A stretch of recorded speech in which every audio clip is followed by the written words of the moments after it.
This is Impact Wrestling. What's up, Sudden Impact fans?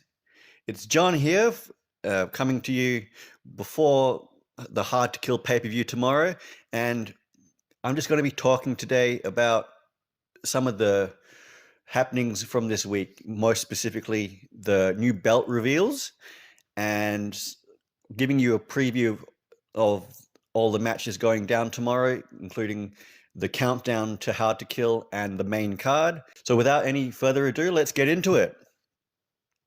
So, as per a tweet by Impact Wrestling or TNA Wrestling last week, they said that they would be revealing the new belt designs like during the past week, and it they've revealed most of them at this stage. They still got to reveal the Knockouts Tag Team Championships, which they will be doing tomorrow before the pay-per-view.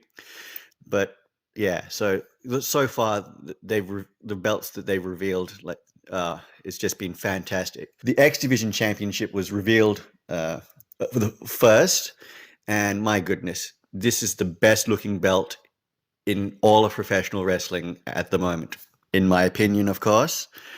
But if this belt is symbolizing what the X Division is going to be like in the new rebrand, I feel that TNA's rebrand will be very successful in achieving what it sets out to, with gaining more viewers and just building hype around the X Division again, and making that the flagship division of TNA wrestling.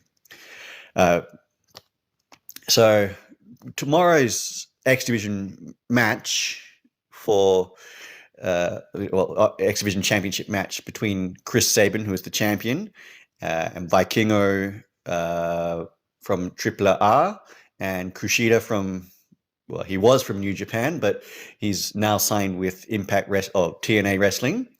So this match should be what the X Division should have been like all along.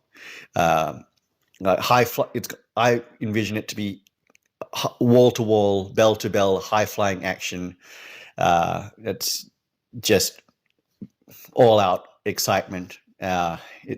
And those three guys are just known for their high flying prowess and just fantastic ability of selling the high spots in a match.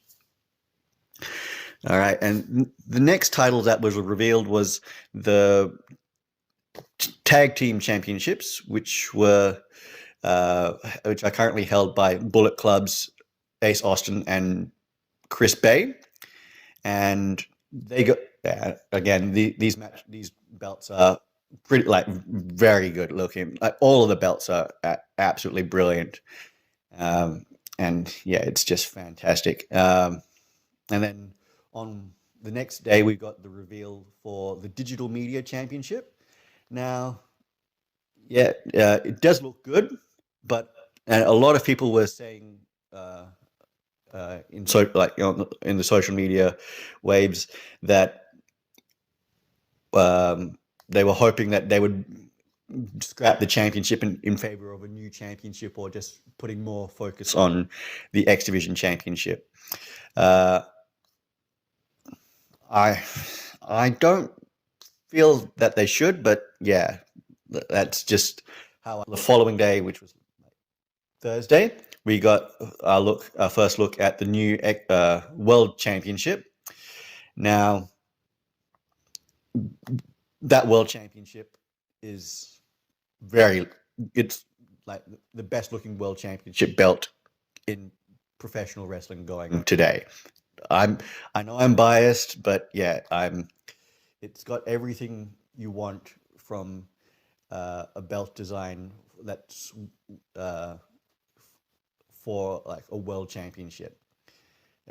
So it's just fantastic. And yeah, so if this is, as I said before, if this is the quality of product that we're going to get going forward from the new rebrand to TNA. There's really high hopes. All right, now let's get into some of the matches. All right, so on the pre-show we have Rich Swann versus Steve Macklin. I'm not too sure about this one. It was a pretty random match which they put together, and especially on the pre-show. I feel that Steve Macklin should be on the main card and fighting for in the main event scene, or at least fighting towards something, either the world championship, like the world championship #1 contendership, or something like that. Because the way they spent the last little while building him up, and actually having him win the championship, and then having him lose it so quickly afterwards was kind of a disappointment. But yeah, I'm not too sure what they were going with that. But yeah, we'll just let it play out. As for who I have winning the match, I definitely think Steve Macklin is going to win that match. The next match on the pre-show is Eddie Edwards and Brian Myers, with Alicia Edwards, versus the TNA Originals, Eric Young and Frankie Kazarian. Again, another weird match, but let's just see how it goes. All of the wrestlers in this match have history with one another. And I don't know who I'd want to win this match, because both teams, I reckon, I don't know. I reckon any team with Brian Myers on it should be winning the match. I just feel that he's recently re-signed with TNA, same with Eddie Edwards.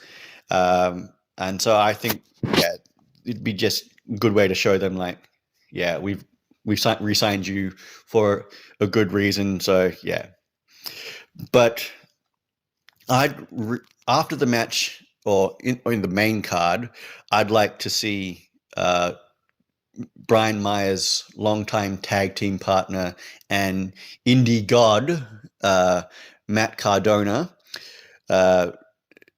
actually turn up and actually come back to Impact or TNA Wrestling and team up with Brian Myers.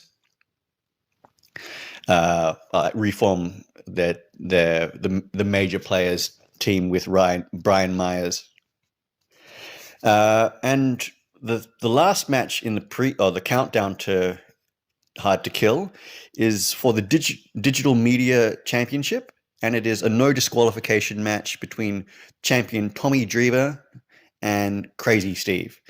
Now, Crazy Steve has just been a revelation since he's gone out on his own, and I really, really, really like his new character and feel that he should be winning this championship. And now into the main card, we've got the World Tag Team Championship match between champions Ace and Bay, and challengers the Rascals, which is the team of Wentz and Trey, Speedball Mountain, which is the team of Mike Bailey and Trent Seven, who recently signed on after the last PLE, or whatever you call it, Impact Plus event or TNA Plus event. And then we've also got the team of the soon to be recognized grizzled young vets of what's his face, Zach Gibson and James Drake. So they're only appearing in TNA for this match. I don't think they have signed on with TNA just yet, but I definitely think that TNA should sign them as soon as possible, because they're a fantastic team.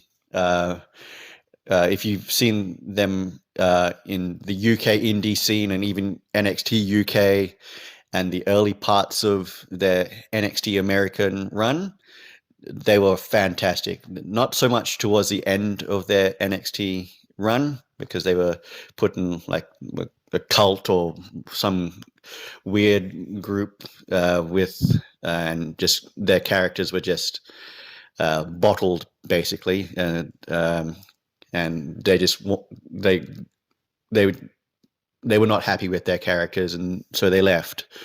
And fair play to them. And also, I'm not sure who I have winning this match, but I definitely think it is going to kick off the new TNA rebrand and get it off to a hot start.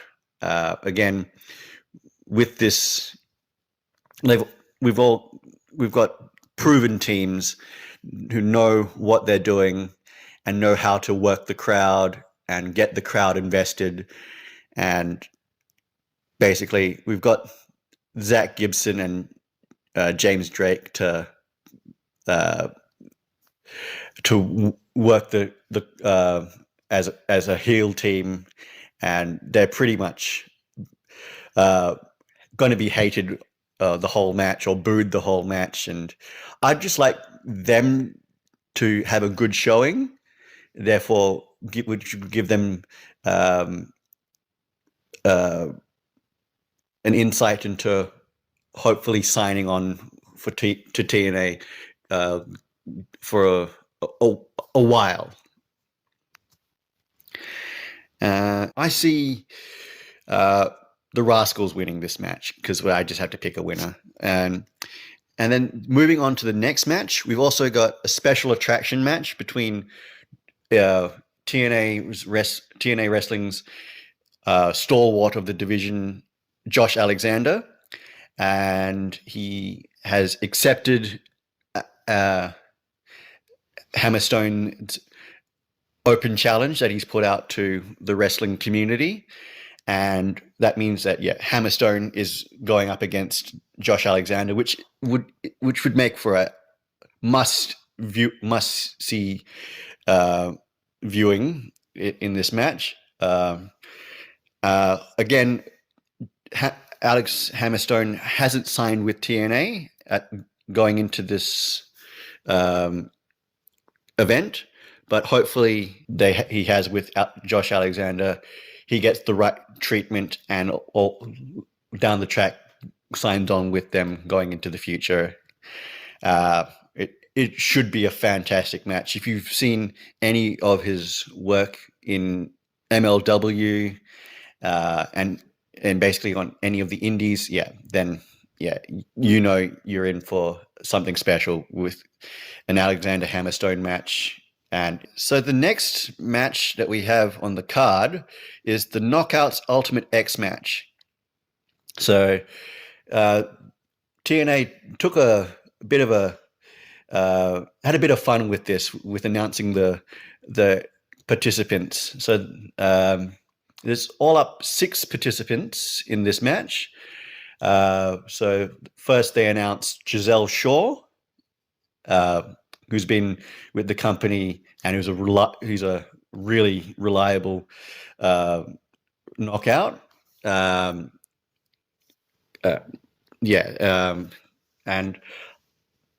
I hope that she has a good showing in this match. It's just that I don't see her winning this match because some of the other competitors stand a better chance of winning, and I'd like to see them win it instead. Then we also have the next participant in that is the Zaya Brookside, who is also like Hammerstone and the Grizzled Young Vets, just appearing at this event because she hasn't signed on yet, but hopefully she will. And then we've got Jody Threat, who was announced.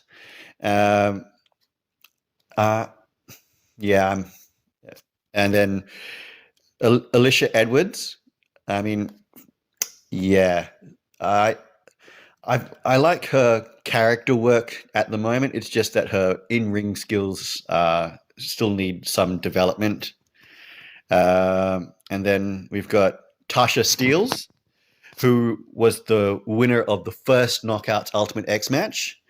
And then we've got new signing, Danny Luna. I feel that this Knockouts Ultimate X match is going to be another fantastic match for TNA going forward, and it's a good way to show some of the knockouts that TNA wrestling has to on its roster, and in terms of Xia Brookside, hopefully going into the future.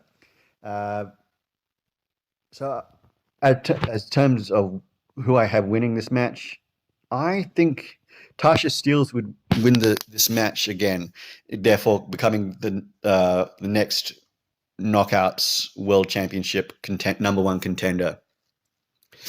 All right, the next match on the Hard to Kill card is a singles match. It was originally a handicap match, but now it's a singles match between Dirty Dango, who's accompanied with Alpha Bravo, or Johnny Bravo, as you may know him from the past, and Oleg Prudius, or the former WWE Vladimir Kozlov, who's been who's been associated with Dirty Dango and Alpha Bravo of recently.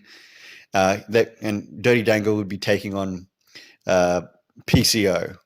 So just to work to further their feud, or maybe finish off their feud.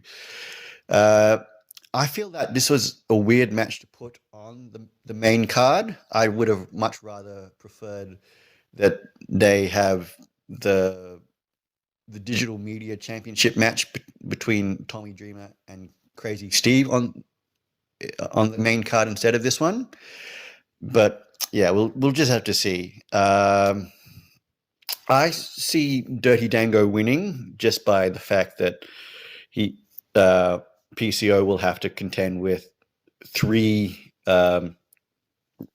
separate people, and just Oleg Prudius is just being booked currently as this unstoppable force in TNA wrestling at the moment. Not saying that PCO isn't, but I feel that PCO will just have too many numbers to overcome in this match, so I've got to give the win to Dirty Dango. The next match is for the three-way match for the X Division Championship. I spoke about this match earlier. Just picking a winner from that. I reckon I got to go with Kushida for this one. Nothing against Chris Sabin or anything like that, or Vikingo. It's just that Chris Sabin has held this championship for a while now, and he's had some decent feuds. It's just that I feel that he should drop the title to Kushida. Yeah, so I see him dropping the match title to Kushida. And then I'm tipping this as a co-main event for the Knockouts World Championship. It's got champion Trinity going against Jordan Grace, and this is Jordan Grace's Call Your Shot championship match. So at Bound for Glory, Jordan Grace won the Call Your Shot gauntlet, and immediately cashed in, called her shot on Trinity's Knockouts Championship. Now, there are rumors that Trinity is going to WWE whenever her contract is up. So I hope that that isn't the case. But if it is, she would have to drop the championship to Jordan Grace. But as far as who I have winning this match normally, like uh, if Trinity wasn't to go to WWE immediately from after this match, I would still have Jordan Grace winning this match. And then either the lights go out and then Mercedes Monet's music hits, and then she announces her intentions for the Knockouts Championship, as well as during the event, I'd like to see Camille also appear and in the crowd or on the ramp, either in the Ultimate X match or even in this not so much this match, but because I'm predicting Mercedes Moné to show up after the match, but yeah, just to announce her arrival as well. The one championship that hasn't been announced yet is the Knockouts Tag Team Championships, between which currently held by MK Ultra, Killer Kelly, and Masha Slamovich. Now, I know that TNA don't really have a Knockouts tag team division apart from like a few teams which are MK Ultra has already beaten like that being the Death Dolls and Savannah Evans and Giselle Shaw. Now, I know that the Death Dolls, Rosemary and Havoc, or Jessica Havoc, or Jessica, or wherever she's going by now, aren't appearing on the card at this stage. But I feel that that match should have another tag team, introduce a new tag team, either one from Japan, like Stardom Promotion, or somewhere else. Like you can even sign a new women's tag team, or you can have the Inspiration return, like Cassie Lee and Jessie McKay. So hopefully I'd actually like to see them come back to TNA wrestling, because I feel that they had a good run with the championships, and the championships were highly featured when they were the champions and in Impact Wrestling previously. So hopefully hopefully we get that match tomorrow. But whoever it is, I feel that it definitely will be an excellent match. In terms of if it's a team from Stardom, then where the more established teams are from, and they have a good work rate and know how to get in sync with each other, because most of the wrestlers there are part of factions, as I've found out. So hopefully they have a excellent match with MK Ultra, have it put on a solid showing for those championships. And the final match of the night is for the World Championship, and it is between the champion Alex Shelley and the challenger Moose. Now, Moose is my favorite wrestler in TNA, hands down. And this match has come about because it is Moose's Feast or Fired he's cashed it in for his world title match, which he received in the Feast or Fired match. Now, Moose, I feel, has got, like, when he had the world championship, he didn't have as good a run with it as I would have liked him to have, in terms of elevating himself with the as champion, and also elevating the championship as it's itself. Now that was because at that point in time, TNA were more focusing on their partnership with AEW and everything with that. So they put Moose's chase to the world championship on the back burner, and I think there were also injuries associated with Moose, and yeah. So hopefully Moose wins this match, because I feel that he deserves to have another run with the championship. And basically, he's got, I mean, the first time he won it, the world championship, was the perfect moment. Just immediately after Josh Alexander had taken it off Christian Cage from AEW. And again, he used his call his shot. He called his shot from after winning the Call Your Shot gauntlet in that year's Bound for Glory, which was earlier in the night. And yeah, so he was like a Money in the Bank thing. So I feel that one was a perfect cash in, but the rest of his world title run wasn't really well booked, though. So I feel that, yeah, just to show Moose that they're going to go all in with him now that he's signed on for like the longest possible contract extension in company history. And yeah, basically it'd just be fantastic if he got the win and I got to see Moose booked as the dominant heel champion, as he rightly should be.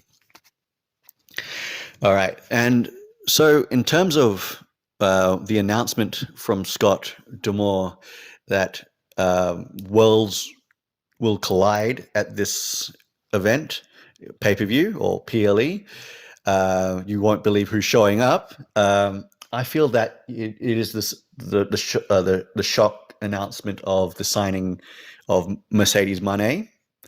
But I also feel that all those other wrestlers who are just appearing for this specific event will also sign on in the coming weeks, because that's what Scott D'Amore has hinted at